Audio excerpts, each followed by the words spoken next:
more about your travels and fun. So it is 12 o'clock, right up on the hour. So we're going to go ahead and start. And I'd like to welcome everyone here today. Did you know that today, not only being Friday the 13th, it is World Kindness Day today. So consider doing something kind for a friend or a family or a stranger on today, World Kindness Day. And here in Anchorage, it is about 30 degrees and snowing, a little snow flurries. I hope the air is clean wherever you are around the world. Today's program, Delivering the World, FedEx and Anchorage's busy cargo hub, is featuring an impressive group of pilots who are not only great pilots, but they are wonderful individuals. And we have an opportunity to ask them questions. We're going to have a bit of a discussion here at the beginning, and everyone is invited to join in the conversation. You can put a question in the chat feature down below, or if you want to ask a question, just let us know and we will call on you. We'll intersperse both reading questions and questions in person. And if you're able to, also tell us hello in the chat function. Tell us where you're at. If you're somewhere fun around the world or hunkering down at home, say hello to all of us and our neighbors. We have Siobhan Choi, who's our production technician today. Thank you, Siobhan. If anyone has any production or technical issues, just put in the chat feature something directly to Alaska World Affairs Council, and she'll get right back at and help you get on your way so you can get the rest of this program. The Alaska World Affairs Council is part of 95 councils around the world, and we are so thrilled to be able to produce programs like this that we're having today. If you are a member of the Alaska World Affairs Council, thank you so much for supporting what we do. If you're not, consider becoming a member of the World Affairs Council. It's people like you who help us do what we're doing and like this program today. We want to thank our sponsors, the Rasmussen Foundation, the Siri Foundation, the Atwood Foundation, and Humanities Forum, Bering Straits Native Corporation, and Alaska Aerospace Corporation. Thank you so much for sponsoring the World Affairs Council and making it possible for these programs. November is a busy month for us here at the World Affairs Council, but please keep us on your calendar. If you're new, look at our website, alaskaworldaffairs.org. You will see not only programs like the one today, but we have coming up here on the 17th, a breakfast happy hour, we're calling it. And that's because we're bringing in people from Alaska and Norway, entrepreneurs talking about opportunities and solutions and problems north of the 60th parallel. And so we're bringing these folks together, some entrepreneurs, as well as the incubators that help scale these entrepreneurs in these two different countries and locations. That's at 7:30 Alaska time, 5:30 Norway time, and whatever time it is with you, join us. We also on the 19th have a program featuring an impressive group of individuals from the Air Force. We have the Secretary of the Air Force, Barbara Bennett. We also have the head of Alaska Command, General Crum, as well as Space Force, the Operation Commander, Mr. Whitting. And so you don't want to miss that. On the 19th, we have had such huge demand for this program. We just increased our capacity up to 1,000 people. So if you're one of the lucky 1,000 people, join today and you can join that program on the 19th. With that, normally at this time, I introduce our speakers, but we're gonna do something a little bit different today. This is a great group of folks, and so I want them to introduce themselves. And so I am going to start on my screen. I see Bob Checky first on my screen. So I'm gonna start with you, Bob. Tell us a little bit about yourself. Where do you fly to? What do you do for FedEx? And do you call Alaska your home? Hi, thank you, Lisa. Hello, everyone. My name is Bob Checky. I'm an MD-11 captain based in Anchorage. I've been flying out of Anchorage since Valentine's Day 1997 was when I was activated. So I consider Anchorage my second home, but I live in a suburb of Seattle, and most of my time when I'm at work is spent in Asia or very little bit in the lower 48, but mostly Asia. Okay, next on my screen, I have Chris Carmen. Chris, tell us a little bit about yourself. Where do you fly? What do you do for FedEx? And do you call Alaska your home? I do call Alaska my home, and I fly pretty much the same place as Bob does. Try to get to Europe as much as I can, and we do a little bit of India and the Middle East. But yes, I've been flying out of Alaska since 2000 is when I got activated. Okay, and next on my screen is Joe Weinberger. Joe, tell us a little about yourself. So I'm an MD-11 captain for FedEx in Anchorage. Been based in Anchorage almost my entire career. Been with FedEx for 20 years, and like all FedEx people, we fly around the world, pretty much everywhere. Very few places we don't go. Okay, and Andrea, is it Andrea or Andrea? It's Andrea. Andrea Snowden. I'm a first officer at FedEx. I've been flying out of Anchorage since 2010. I've lived up here a little bit longer, so I definitely call it my home.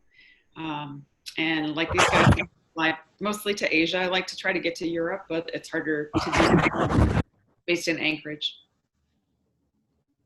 Okay, super. Well, thank you for that. So for all of our people joining today, you probably know that Anchorage is one of the 6 largest cargo hubs in the world.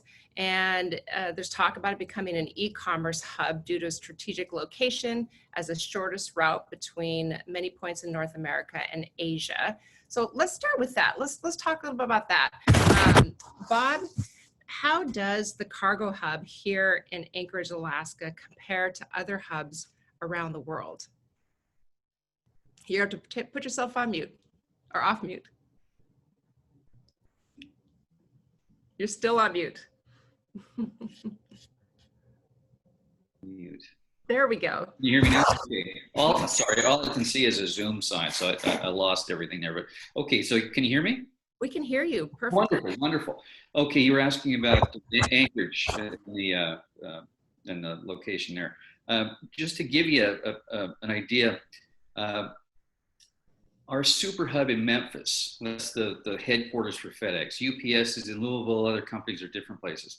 Memphis, our hub is it's an 880 acre facility. It's got something like 42 miles of conveyor belts inside the operation. And in Memphis, they can take 83,000 pieces or packages per hour they can sort.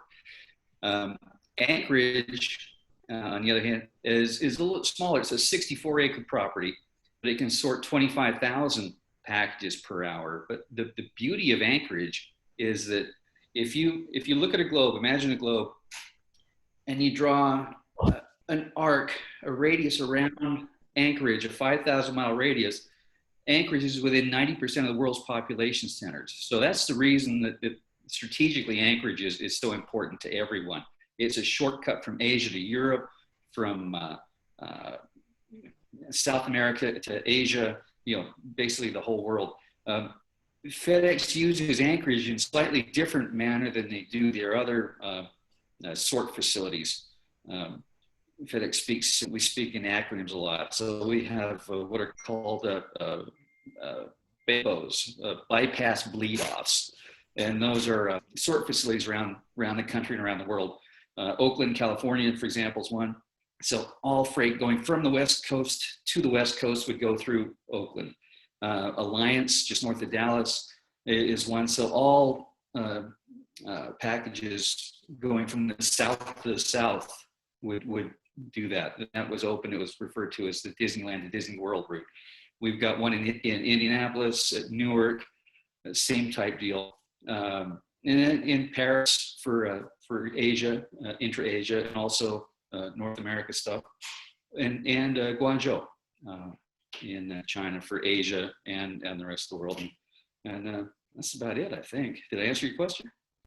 You did. And so, Chris, a follow-up to that, do you think that our cargo hub might be growing? Is there any, the economy in Alaska is one that's a little precarious. People are talking about new growth opportunities. Is this one that you think might be a growth opportunity for? I think that our company is talked about growing the number of gates here and increasing the number of pilots. So we'll see. At present, they're going to increase our pilot group here. I want to say, guys, correct me if I'm wrong, probably by about 80 or 90 pilots. But as far as increasing our like parking facilities and size of the sort facility, I believe they're going to expand to the south of the FedEx building quite a bit. And we'll have a much larger facility here in Anchorage. That's really good to hear. Andrea, question for you. So I see the planes going by. I don't hear them, so I don't know what you guys are doing. If you have a vertical takeoff that you're doing, something supersonic that you can, unless there's something going on with runway construction, we don't hear you guys going back and forth. But I'm curious, what are you carrying in your planes, and do you know what you're carrying? First of all, you must live in a quiet part of town, because I live right by the airport, and it just depends on which runway we're using, but it can be loud at my house. Most of the time we don't really know what's back there. We do inspect, like if we have dangerous goods that could become a problem, maybe flammable things, oxidizers, whatnot. We carry a lot of that. Compared to some other cargo carriers, and we do inspect that every flight, but beyond that, we usually don't know what's back there. There's just a lot of big metal cans that they fill. Now, if there's something unusual that we need to take care of, like an animal or something that requires a certain temperature back there, then we might find out about that, but most of the time we don't really know. We're kind of busy up front.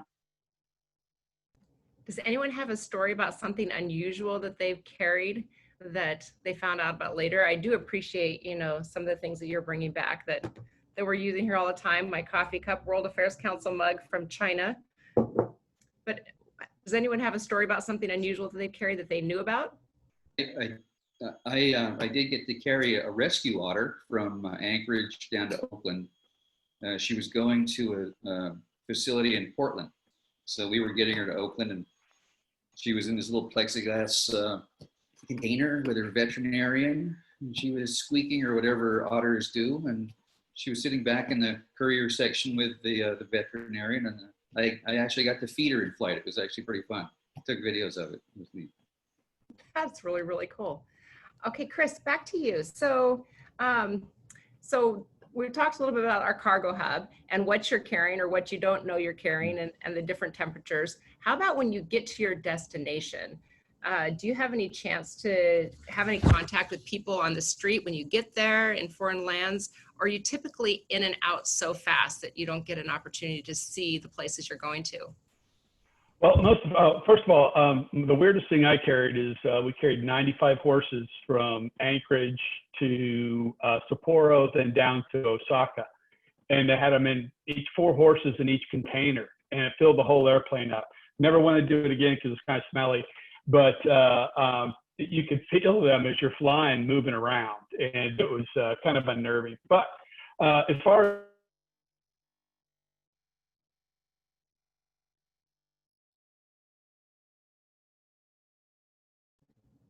okay, layovers, most of our layovers are 20.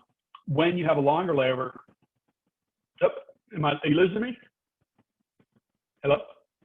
You're good. We've got you back. Okay. Usually you have time to get out, and I make it a rule before COVID to never eat in the hotel. And so I would always go try to find some place to eat outside the hotel, just so I could get a little bit of the culture.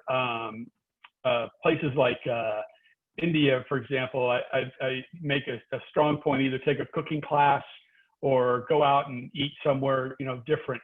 But most of us, if we have time off, we'll go out and do something. Guys have gone to Normandy. Buddy of mine just he was laying over in Cologne or Maastricht, and they went over to Bastogne and, went to the Battle of Bastogne Museum and spent the day there.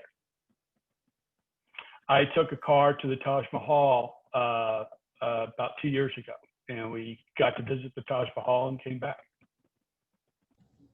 Okay, Joe and Andrea, I want to hear from you guys on this as well. Let's talk a little bit more about that. So, Joe, where's your favorite place to go, and what do you like to do when you reach your destination? I see some pictures in your background. Are those some of the places you've gone to, or what are those that's going in your background? Yeah, my daughter went on my phone and went ahead and selected some of the pictures that I always bring back and show what I'm doing on the road. And I think that I get out a little more than most people. I rarely stay in the hotels, and am always trying to find something outside, like Chris said, to get out of the hotel. And so some of the things you're seeing on there are India, Australia, Korea, Japan, Kazakhstan. We really do go all over the world. And people always ask me what my favorite place is, but I got to tell you, I think my favorite place is being outside the hotel, because I really do find amazing things in each country. And if you get out there, and a lot of times I like to do it by myself, because you meet so many more people if you're by yourself than if you're intertwined with somebody else. They tend to be a little standoffish because they don't want to interrupt whatever it is that you're with somebody else. But if you're by yourself, people are way more open to discussions, and you find a lot of interesting things to do through that. And I've had amazing invitations to really neat events, and found some very interesting, unique things to do based on people's recommendation in these countries. So everywhere. Andrea, what about you? Like these guys, and I think our Anchorage-based guys are pretty adventurous. But I try to get out of the hotel and do something different in every city that I go to and learn something about them. Sometimes I get ideas from Joe. I like to hike a lot, and he usually has good hiking recommendations of places to go. Like in South Korea has some great trails. Taipei, Taiwan has some great trails near our hotel. I really like Singapore. That's one of my favorite places, and I really like the blending of cultures there and the food. I'm kind of a foodie, and I love the food in Singapore and the options that you have there. So other place I've gone to the Champagne region on a Paris layover. I did the Normandy thing. The Taj Mahal is definitely a bucket list, I think, for most people. I feel like you need to go there if you're going to India. Sydney, the Opera House. I did a tour of the Opera House, and I try to get some tours of the local place and learn more about them.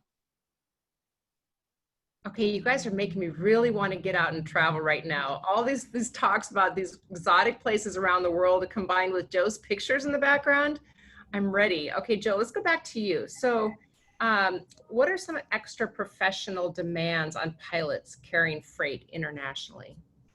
I would say time zone changes. In fact, I think that was the way I got hired. Not sure they were convinced at first with whether they would hire me or not, but they asked what hobbies I had, and I told them mountain climbing. And they said, so, okay, well, how do you think you're going to react to the time zone changes and having to fly in the middle of the night and constantly disrupting your body clock? And I told them, it sounds a lot like a climbing trip. And they all laughed. And I was like, it actually kind of is, that you may be getting up at midnight to start your climb or your flight. And just how do you adapt to that? How do you prepare yourself for that? And some people are better than others at it. There's some people that can't fly international because they would completely be jet lagged every time they land somewhere. I just got back yesterday, and I had a 3.5-hour nap in the last 24 hours by the time I went to bed again. And that's, you either can do that or you can't. So that would be, I think, the hardest demand. So are you climbing then still? Do you climb any of these exotic locations, or? No, I just got back off a 3-week climbing trip to the lower 48, but not internationally. Internationally, it's very restricted right now where we can go. We're fairly confined to our hotel pretty much everywhere we go, few exceptions. Okay, I'm going to want to get to that COVID and restrictions and later.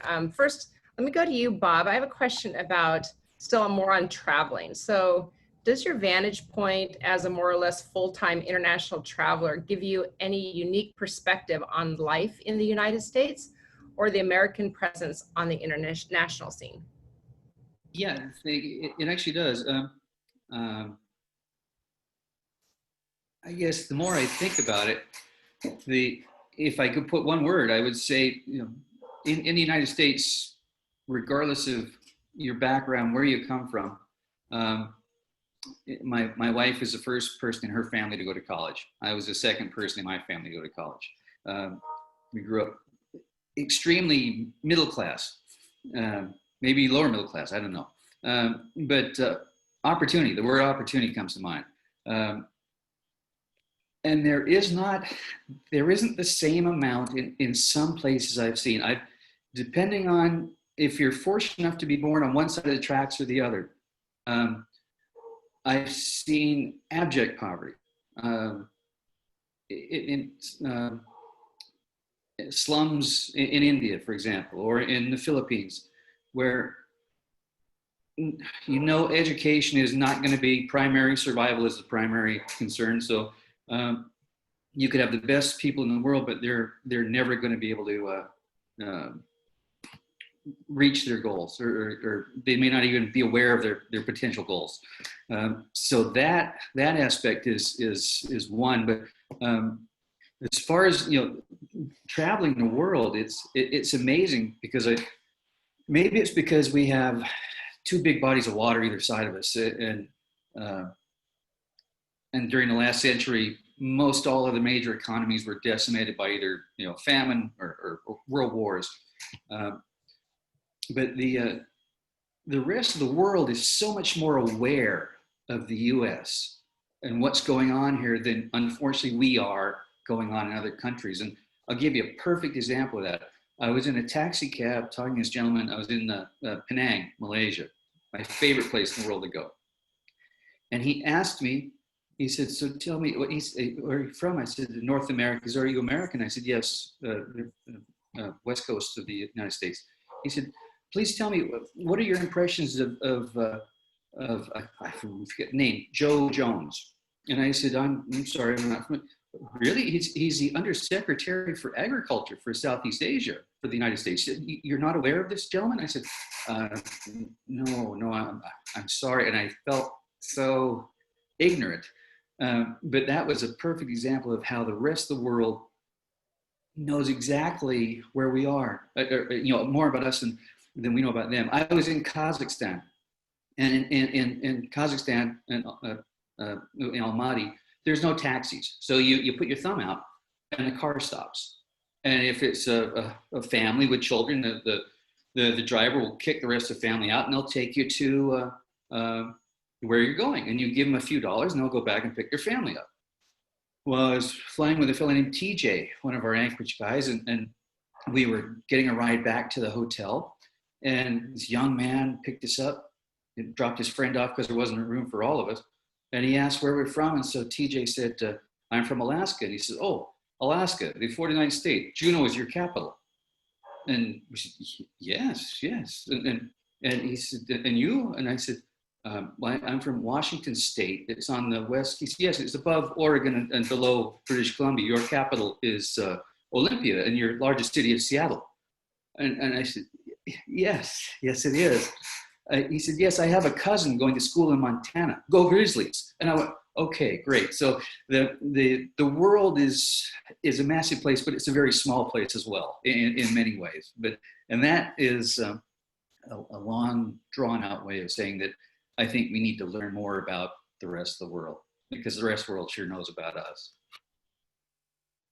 I love that. And on World Kindness Days, let's talk about that actually a little bit more. So Chris, Joe, or Andrea, do you want to expand on that, or any thoughts that you might have as a more or less full-time international traveler? Do you have a unique perspective on life in the United States or the American presence on the international scene?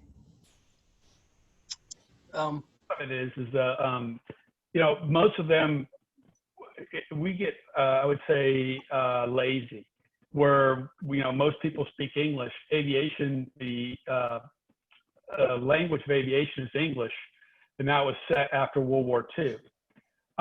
So one of the things that I fall into a problem with is not knowing some of the local, like thank you, please. I do know how to say another beer in like 10 different languages, but being able to address them in a way that in their native language it's important to them. And I'll give you an example. Going to Paris, people comment about the rude Parisians and stuff. Well, I've been going to Paris for 23 years. I've only had one incident where the guy was rude. So if you usually come up and you say, instead of saying, I'd like a cup of coffee, you'd say, good morning, how are you? And wait, and they can tell you. And then you get your coffee, everything's, sails fine. And so if you try to learn their customs and courtesies, it goes a long way. And like Joe said about Almaty, we had a great relationship with the mechanics, and they would take us mountain climbing. There's different places. The driver in Penang, I can't remember his name, but he all gave us hats when our airplane left Penang with our names written in the back. And you would ask him for something special, and he'd have it. For example, I didn't like some drink, but I liked this other one. And so he picked me up from the airport and had an ice chest of iced coffee for me. I'm like, wow, that's really nice. You know, it was just very thoughtful people. And I've had very good experiences with all the people that I've interacted with overseas. Mr. Lau. Mr. Lau, yes. We cannot forget Mr. Lau. Joe, do you have anything to add to that? So here we are. We just went through a presidential election, and I'm hearing from Chris and Bob talk about how people around the world are paying attention to what's going on in the United States. Do you hear any of that or see any of that? Oh, absolutely. And the biggest thing I hear when people want to talk politics about the U.S. is they wish we were more stable. So with a democracy comes a little bit of instability, I'll say. And they're really shocked at how unstable we are when it comes to transitions, and that seems to be every 4 years seems to be the take that I hear is, wow, another one. Okay, so now what? What can we expect for, you know, what is the U.S. going to want now? But other than that, I think everyone wants the same thing. They want stability for their family and friends and their country. And I really think that the cruelest thing that any country can do is offer instability. And when I'm talking to individual people, like I said, trying to get out and just meet the individuals, it's all pretty much the same. Everyone wants the same things. And I take that same generosity that Chris and Bob were talking about that I receive all over the world from different religions and countries and peoples. And I bring that home, that when I meet foreign people, I try to educate people here that they should be offered the same amount of respect that they offer us in their country. Andrea, would you like to add anything to that? I just think that, you know, it's incumbent upon us as international pilots to kind of be ambassadors for our country and for the U.S. a little bit, traveling. I'm glad to see most of us, you know, try to learn the hello and thank you in the languages, because I think that goes a long way. And because people are very familiar with Americans around the world, like the other guys have mentioned, it's important that, you know, we try to learn some of their customs and are very respectful to them. And I think we generally do a good job at that. And it's hard when we're tired and traveling in the time zone sometimes. But yeah, I think they're very aware of what's going on in America. And just like Bob said, I think we need to do a better job of being more in touch with what's going on around the world. I completely agree with that. Having traveled a little bit, people appreciate even attempts to say hello and good morning and can I have some coffee in another language. It is a very good thing. So let's go to COVID. Joe, you brought up COVID, but I'm going to ask Chris. So Chris, do you have to take any special precautions now that we have COVID happening that wouldn't have occurred before, or is it flying business as usual as a cargo pilot? No, it's not business as usual. All our airplanes are sanitized after each crew changes over. We have policies on mask wearing to and from the airplane, on the airplane. We have the testing in almost every one of our major hubs. You can go get tested before. For example, I'm going to China, I'll get tested the day before I go to China to make sure that, you know, that's not a problem, or overseas, any place overseas. All the countries have different restrictions on where, how we can move about. And most of them, you are restricted to your room. Some are more restricted and police it more than others, but they want you to stay in your room and not mix with the general population. And so we comply with that. And it's taken a lot of the fun out of flying, but until this, you know, we get past this, I think that's the best way to do it. And I would say, if our guys didn't have good personal hygiene before, they sure do now. And so everybody's washing their hands or taking care of everything. I come into a hotel room and you make sure everything's clean before, you know, I set up shop if I'm there for, you know, I'm 24, 48 hours. But it's on everybody's mind. Bob, there's a question that came in here in the chat room. Maybe you can answer this one. The question comes from Dick Lefevre, and he says, has there been an impact of the pandemic on your overall operations? Maybe more freight, more flights? Has COVID meant something different operationally for FedEx? Except for, I guess, we are busier than we have been since March. We've been operating at a level that we normally only operate at between, say, the second week of November and the days leading up to Christmas, which we refer to as peak at FedEx. Every day pretty much has been peak this year. Carrying PBs, gloves, respirators, you name it, back and forth to Asia from the U.S., from Asia back, whatever the time frame was. Initially, we were taking stuff out. Now we're bringing things in. We are, and it's not just us. All the cargo carriers are so busy.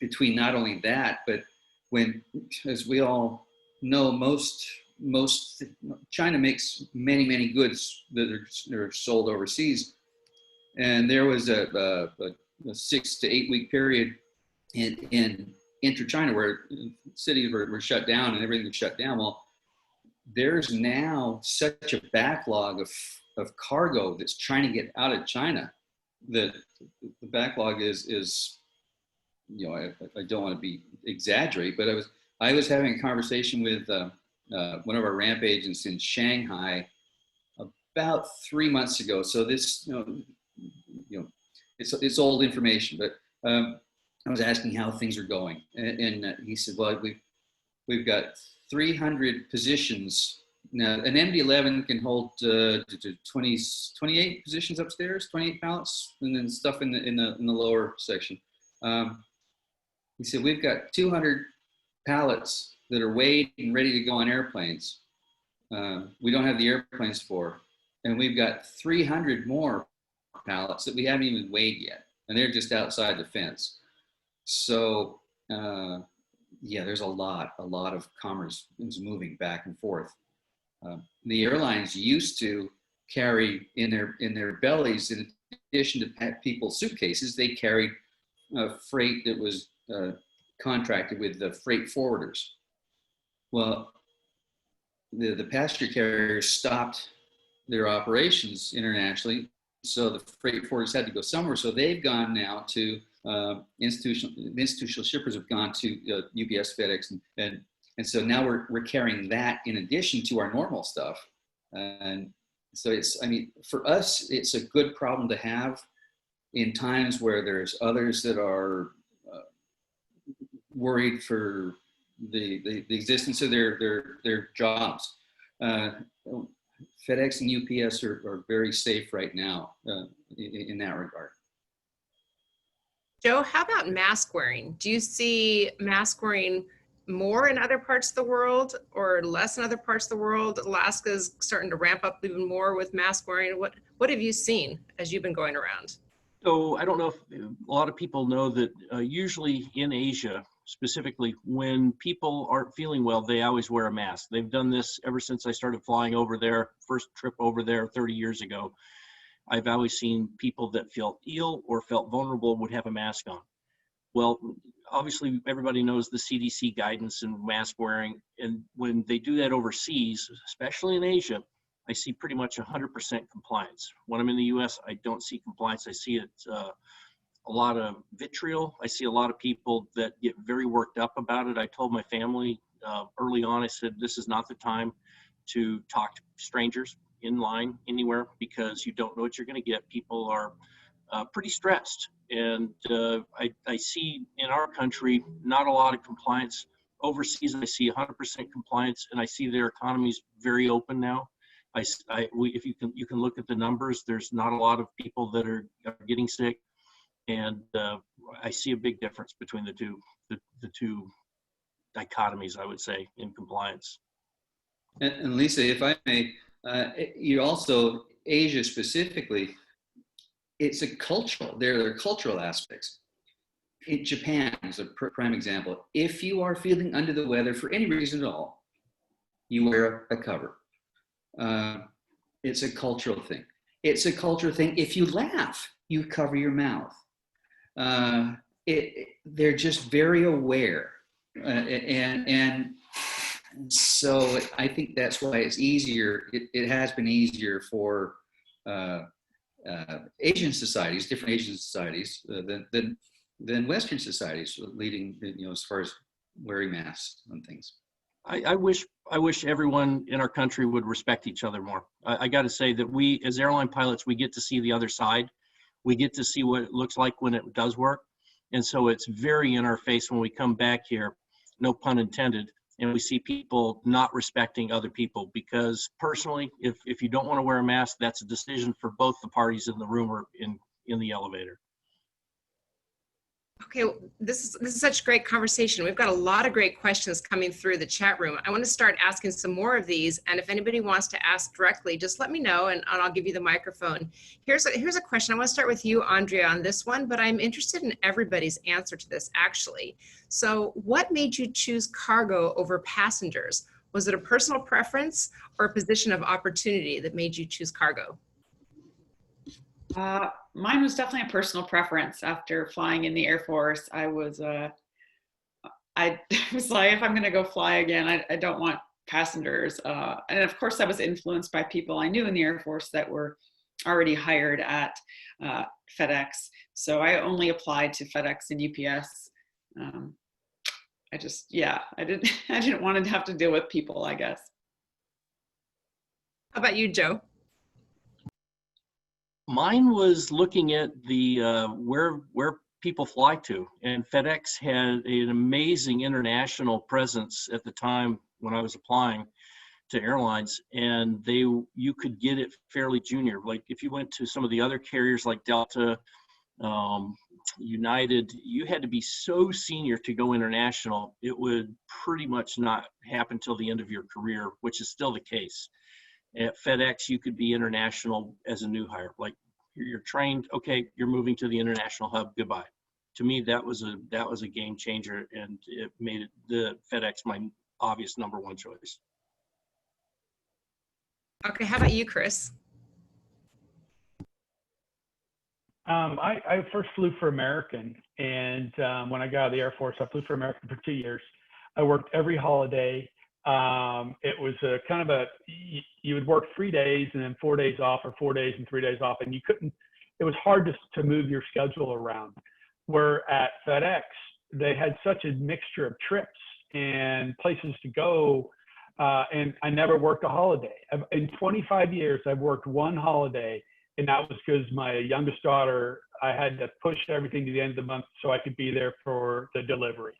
And other than that, it's just been fantastic. And like Joe said, we go everywhere. And raining, right? That's what good. I think that people don't understand is that, or let me explain, when he talked about senior, when you get hired, you get a number. And that number is, the guy ahead of you, if he wants what you want, he's going to get it. And so seniority is huge in the airline business. And that's for all airlines.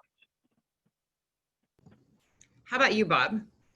Yeah, Chris just hit a big thing about seniority. I never felt so goofy in my entire life as one night we were coming back across the North Pacific, and the first officer that was stuck flying with me is a retired NASA pilot. He's an astronaut. He's spent 1,000 hours in space, and I am senior to him. His abilities, his talents completely outweigh me. But I was lucky enough, I got hired first. So that's how the seniority number works. It has nothing to do with ability, it's just a number. I'm a night owl, I always have been. And when I was in college, my first class of the day was 8 o'clock in the morning, but I never went to it. So I switched, so my first class of the day was 1 in the afternoon. And I go to bed about 3 in the morning, just on a regular basis. I flew for, now they're called regional carriers, but when I was flying for building time, I was flying for a commuter outfit. And we flew people, It was 19-seat airplanes, because if you had one more seat, you had to have a flight attendant.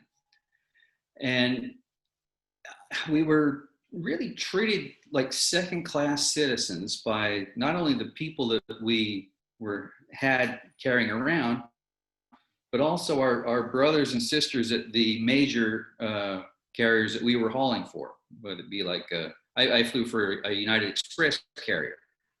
But I flew freight, and I fell in love with it.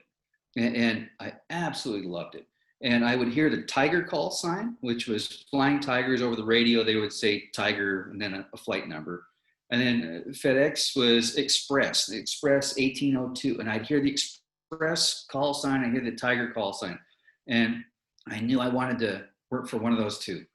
And so I was lucky enough to get hired here. And FedEx actually acquired Flying Tigers in 1989, merged about 6,000 employees. And by doing that, acquired all of Flying Tigers' international route authority, which means you know, here in this country, you can go from Seattle to Portland till the cows come home. All, you know, you start an airline, you can do it. But going internationally, you need to have permission. You need to, it takes years to get the authority to fly from city A to city B, or country B to country A, country B. Well, Tigers had all that. So FedEx was able to leap and bound by about 20 years over UPS when UPS was trying to expand internationally. So that was another huge thing that was in FedEx's favor. But you know, and the nice thing is, one of the nice things is you see a lot of beautiful sunrises. You see some of the most amazing moonrises. Those are even more cool, I think. You see the moonrise over the Rockies. I'll never forget that. As long as I live, I'll remember seeing that the first time. And we get to take our ties off, and we can change into more comfortable clothes, you know, en route. Whereas the people haulers have to put their hat on every time they go in the back to go to the bathroom. So, and then it's an act of Congress just to get up and get out of the cockpit now, if you're a people hauler, ever since 9/11. I say that facetiously, but there's a whole procedure they have to go through, whereas we don't have to do any of that stuff. So life as a cargo pilot is easier in some ways. It's more demanding in others, because we'll fly into weather that, frankly, people are going to be hurling chunks in the back if you were a passenger carrier going into some of these things. But you know, we'll give it a shot. Okay, keep the question coming, everyone, because these are some great questions. This one is a follow-up to what you were talking about, Bob, but anyone can answer this one. So the question is, you were speaking earlier about Anchorage's geographic advantage as a shipping hub. Is there anything that Anchorage can do, any type of investment Anchorage can make that would enhance its competitiveness as a cargo hub? Help me out, guys. All I can think is to, whenever you're looking to expand business in any region of the world, really hit home that fact that Anchorage is the center of, it's the center really of the hub and spoke. It is the hub. Everything has to go through Anchorage to get. So you're a shortcut. You can offer time saving. You can offer money saving. You know, it would. You know, the people carriers used to use Anchorage as a layover back in the old days. You used to see British Airways and stuff when they'd be going over the pole, as they called it, from Europe to Asia. They'd drop into Anchorage. They'd lay over. They brought money to the economy. You know, but now the passenger carriers are overflying Anchorage just because.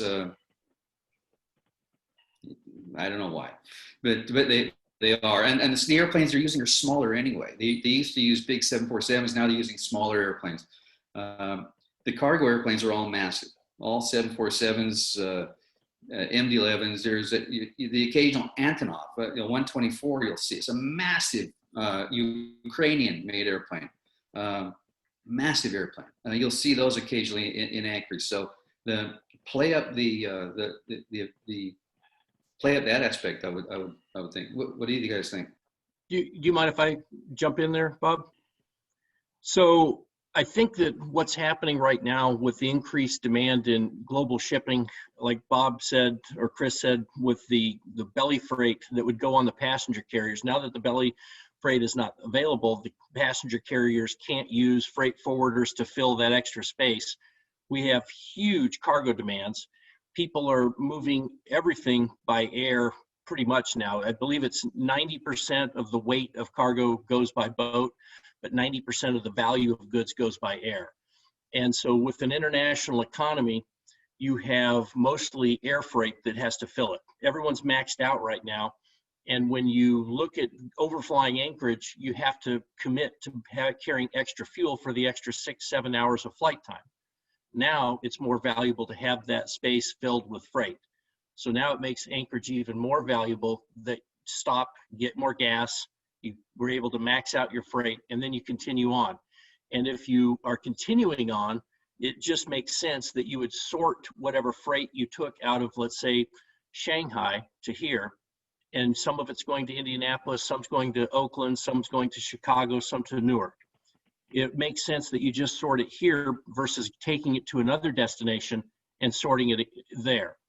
And so I think as what Anchorage can do is probably just make available the ability to put extra freight sorting in for the cargo carriers, because we can sort it here, we can sort it there, and Anchorage, as everyone has said, is a very, very strategic place because we're 7 hours to Europe over the pull, we're 6 hours to Asia, and we're 5 hours to the US versus a 10 or 15 hour flight if you're to do it any other way.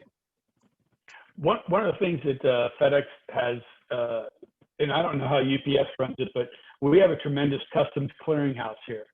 And so what will happen is if everything went to Memphis or Indianapolis, they wouldn't have the ability to have those packages clear customs and make their cutoff time. Because where FedEx, our bread and butter is time sensitive stuff. So if you want it overnight or the next day, then we're the people to do it. But we have to be able to move packages through, and a big holdup on international stuff is clearing customs. And so a lot of the stuff that here, we'll take it off the airplane, they'll clear customs, put it back on, and now it's a domestic product. When it goes to Indianapolis or Oakland or Dallas or Memphis, it doesn't have to go through that clearing process, and therefore it can be sorted sooner. So, and some of the overflying, like we now do direct flights to Hong Kong to Memphis, and what it enables the customer to have a later cutoff time. Like your cutoff time doesn't need to be like 3 in the afternoon; it could be 6 or 7 in the evening, and so it's more opportunity for a customer to ship it. But we still have a bunch of other freight that we carry, and it's not as time sensitive. We have Lieutenant Governor on this call, so hopefully him and everyone is listening to these great ideas. I hadn't thought of the customs and the other ideas that you're bringing forth. Andrea, do you have anything to add to that, or do you want me to jump right to our next question? No, I was going to mention the customs thing, and I think just airport, space capacity on the ramp probably for, aircraft is about all you could do, I think, more. Okay, so let's jump to the next question. This kind of builds on what you were talking about, Joe, but Andrea, I'll let you handle this one. And it's about cold chain. So that's always a concern, right? Having products that have time sensitivity because they need to be kept cold to get to their customers from their distributors. So is FedEx Anchorage doing anything to assure this for cold chain? Boy, I don't know if I know the answer to that. As pilots, we're not privy to a lot of that stuff. I know we have done a lot of it with medical supplies that have to be at a certain, temperature that we've carried, but I don't know much about that. You guys know anything more? We increased our, there's a tremendous cold storage facility that they built, I think 1 or 2 years ago in our hub. And that was one of the things that, as they talked about where Anchorage is important, we have that facility here. We also have real-time monitoring on pallets that are designated cold pallets, so that people that have temperature sensitive stuff, they can actually put it in those real-time monitors, and they can track the temperature of it anywhere in the world. And they instituted that, I believe, just about a year ago. Those are just coming online. And on our aircraft, we have the ability to control the temperature in different regions or sections of the airplane. And we're aware of, I had an ostrich we had to keep happy. So the ostrich light had to be between 10C and 20C. So that's like 50 degrees to about 70 degrees. So that was, but live fish, tropical fish, fresh foods. We do flights out of Anchorage to Guam on Saturdays, taking all sorts of vegetables and fruit to Guam. And so we got to make sure we don't destroy it by the time we go on flights. So, we had an ability. We also were told when we have temperature critical items and to keep an eye on.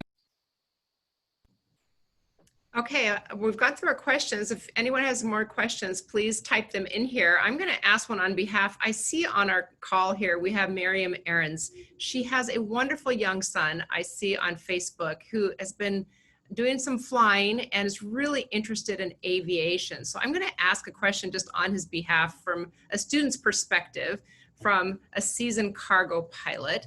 So if he is interested in flying cargo and the change in technology that seems to be happening, should he be working on his flying skills, or should he be playing more video games to learn how to fly planes remotely? And where is the future of cargo piloting for a budding young pilot? I don't know how everyone else feels, but I'm constantly challenged in this job. And even after flying since I was 15, when I started flying when I was 15, I don't know how many years, that a long time ago, it hasn't changed that much. We do have unmanned aerial systems that the military's using. Everyone's kind of always worried about whether that's going to creep in and replace pilots. But there's so much flux, so many things that happen day to day that aren't in the playbook that you're having to deal with, that you really, to have computers do all this and have it remote airplanes only, it would be quite an amazing feat. For one thing, all the satellite control, the bandwidth for the communications and stuff, that technology is not there. I know that for a fact. To do that, there's going to have to be some very big leaps in communications technology and the autonomous algorithms. I'm very good friends with the Director of International Affairs for NASA, and I think it was 10 years ago, he told me that it's going to be the Jetsons in 10 years, and you're going to be replaced. And I'm like, oh, we'll see about that. And I went down and visited him this year right before COVID, and he drove me around their facility showing me where all the autonomous research is going on.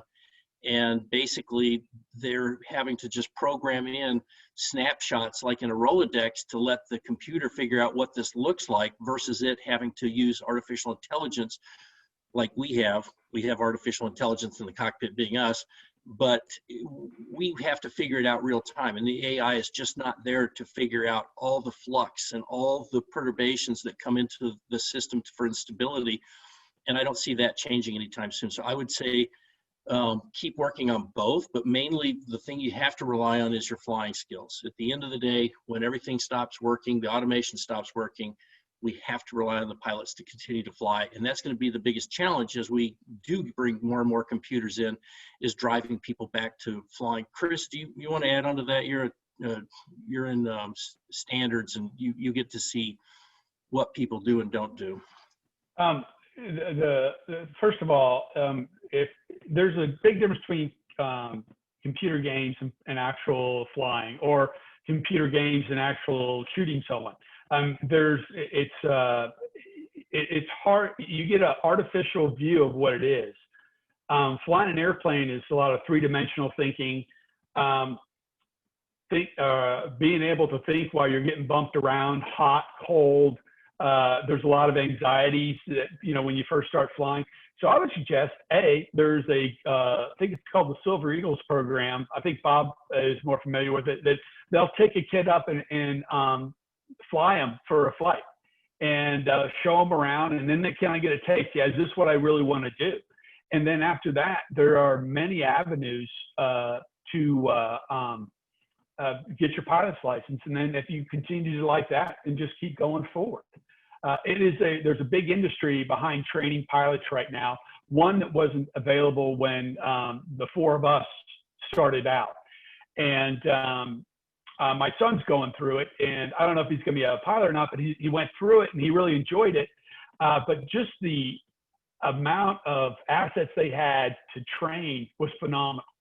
And but real-time flying is irreplaceable. You can't replace it. Okay, I'm sorry, Bob. Sorry, Lisa. What's the young man's name? The young man we were talking about. Anyway, I would recommend to him to chase his dreams. I can't play a video game to save my life. I crash the things all the time, and I'm not trying to. I try to fly. I fly a pretty good airplane, but I can't play the video games. I would suggest that if he is interested, I would, just to make sure, that 99.9% chance he can do this, but I would say the first thing is go to a medical examiner that does exams for pilots, and make sure that he can pass a first-class medical. Because if he can't, then that is really going to limit his professional ability to do this. So I would suggest to do that, but they're always going to need to be pilots. Every now and again, the airplane will do strange things, and if there was someone sitting on the ground monitoring it, I don't know. But if you're in the airplane, you're right there to fix it. So. Okay, yes, their names are Charles and Jacob. Thank you so much for answering that. We are starting to run out of time, and these questions are really, really great. Okay, really quickly, when is absolutely positively needs to be there overnight still your slogan? Anyone? When it absolutely positively needs to be there overnight, still your slogan? I think the world on time is that us? That's the new one, yeah. Yeah, that's the new one, but FedEx, they don't compromise safety, but they're very aware of their performance each day. And they talk about how they can make things faster and better. You even look at the FedEx uniform that your driver has. And they've customized it to limit the amount of time it takes for him to get his pen out or whatever. And they're trying to economize everything. And with our business, once we close the door, safety's paramount. And but they work hard to make sure that we fulfill our promise of being on time. There was a line in that movie Castaway that every time I heard it, I would smile. It was Tom Hanks' character would say, "We live," quote, the quote was, "We live and die by the minute," and that is true. I mean, everything is by the minute. A minute delay costs. You have no idea the cost, and they multiply. And then you have to recover those, and so now you've got people doing all sorts of stuff trying to fix what's happened. So. And we have one more minute, and I just have to get to this. So how about the future of hypersonic cargo flight? Does anybody want to talk about hypersonic cargo flight? What do you think about that in the future? Well, we get paid by the hour, and so no. Slower the better.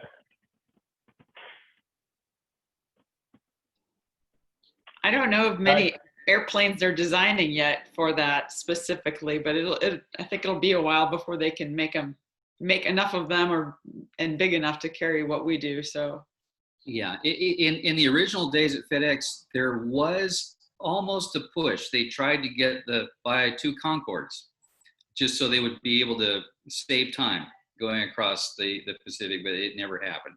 But Boy, that would be an amazing thing, but I think I will be long out to pasture before any of that ever comes by.